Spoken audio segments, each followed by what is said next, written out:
Okay, so I had the concept design done from last time. What I want to make is a case. I have a Nexus 5, so this would be the first phone that I'm making it for. And my idea is to make a case that has like a USB OTG cable built into it.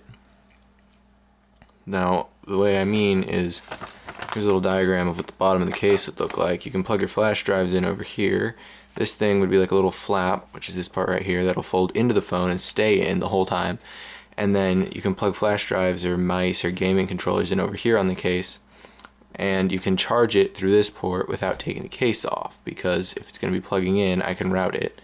And then up here in the corner will be a little switch where you can switch it between whether you want to be using this, which is the OTG port, or the charging port. The reason is because you can't charge during OTG as far as I've seen, and if you do, it can brick certain parts of the phone or something. I don't know, it causes an issue. When I looked it up, that's what it says. So you can do a Y connector where when you're powering here, it would power this for like big hard drives, external drives that take too much, but I haven't gotten to that yet. But I made it past this concept stage. So over here we have the female USB port connected to a flash drive. And then up here is just the breakout board for the female micro USB, and this is plugged into a backup battery over there. And then this is a switch. It's a 3-position switch. Eventually I'll switch it to a 2-position, and down here is the actual male micro USB going into the phone. And what it does is when I flip this switch to the right, the phone lights up and it's charging.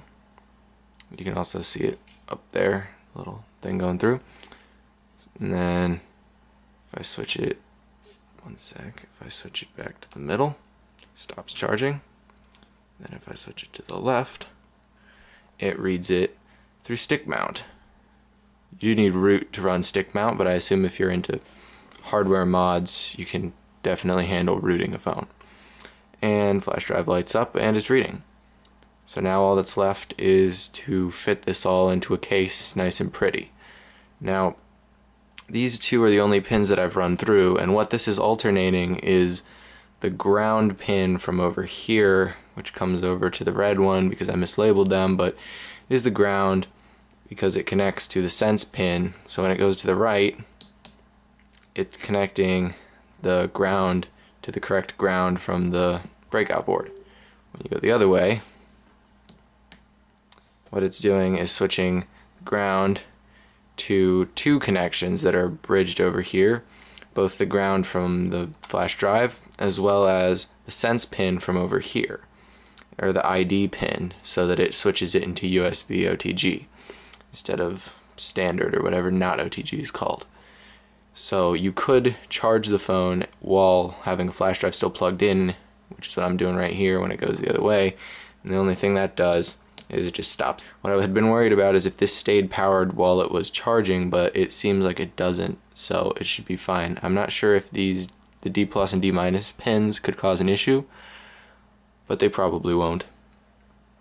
Anyway, it does work, and that's what I wanted to prove. Now you can't sync or transfer data because I haven't connected the other pins, and that would mean that this switch would have to alternate the D+ and D- from over here to alternative ones up here. But I mean, if I can find a switch that handles 3 or 4 connections simultaneously. But yeah, you can charge your phone with this, and now I have to just work on getting it into a case. Thanks for watching.